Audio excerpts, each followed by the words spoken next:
As a social scientist, I hope that producing research has some effect on people, right?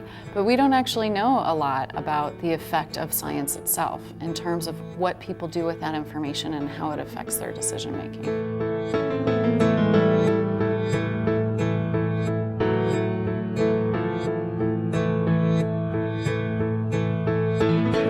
I've been interested in the effect of social science data, especially related to charitable giving. And I have been collaborating with some of the folks who developed this website called Generosity for Life.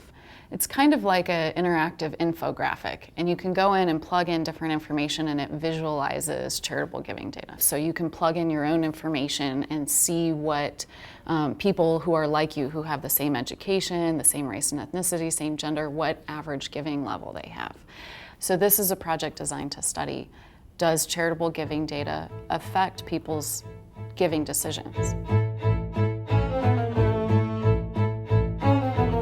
Participants were placed into a control group where they interacted with weather data, a treatment group where they interacted with the Generosity for Life data, or a other treatment group that was social stratification data. In the control group, we thought, let's just have an interactive experience on a website that has absolutely nothing to do with social science. Participants interacted with a weather data website where they entered their geographic information and weather data was displayed to them.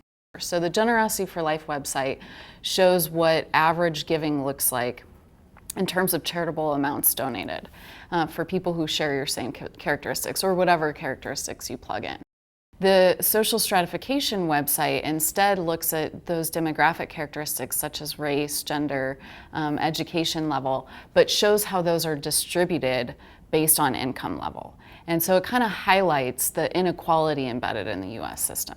So after all the participants interacted with whichever website they were assigned to interact with, and then we said, okay, that's the end of our questions. Thank you for participating in this study. Now we would like to give you an incentive, $50 for participating. Would you like to keep that incentive or would you like to donate it to a charitable cause? And that was actually the behavioral outcome that we were interested in, is whether or not they elected to donate their incentive. And we were interested in whether the rate of donations varied across the three groups.